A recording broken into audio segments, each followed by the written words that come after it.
మేడారం నుంచి.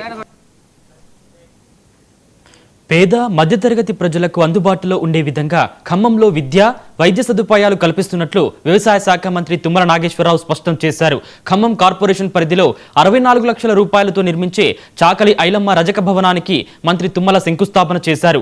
అలాగే 2,40 లక్షల రూపాయలతో నిర్మించిన urban primary health centre Tummala ప్రారంభించారు. బడుగు బలహీన వర్గాల అభివృద్ధికి ప్రజాప్రభుత్వం కట్టుబడి ఉందని మంత్రి తుమ్మల నాగేశ్వరరావు చెప్పారు. 5 లక్షల జనాభా ఉన్న ఖమ్మం పట్టణాన్ని విస్తరించాలని మంత్రి తుమ్మల అభిప్రాయపడ్డారు.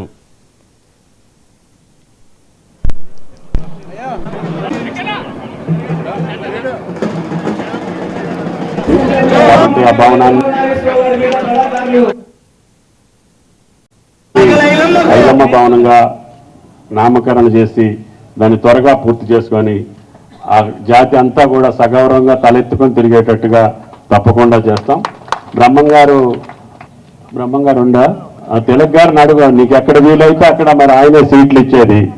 ఆయన సీట్ ఇస్తాడో ఏం సీట్ ఇస్తాడో చూసుకో. మరి బ్రహ్మం ఉన్నావా? నా జాతికి ఇక్కడ కావాలంటున్నావు కదా 60లో. మీరు ఎక్కడున్నారు ఏంటో తిలక్ గారికి చెప్తే ప్లాన్ చేసుకోండి. ఎందుకంటే ప్రజలు ఎవరిని అభిమానిస్తే వాళ్ళకి కులాల వారీగా వారసత్వం వారీగా రావు.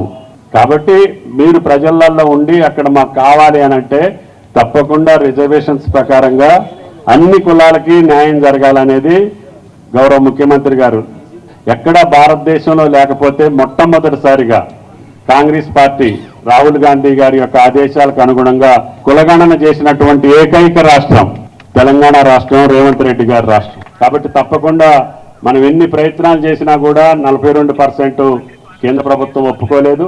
ఒప్పుకోకపోయినా ఆ జాతులకు అన్నిటికీ న్యాయం చేయాలనే ఆలోచనతోటి ముఖ్యమంత్రి గారు ఉన్నారు. తప్పకుండా ఆ కార్యక్రమాన్ని కూడా నిర్వహించే శక్తిని మీ అందరూ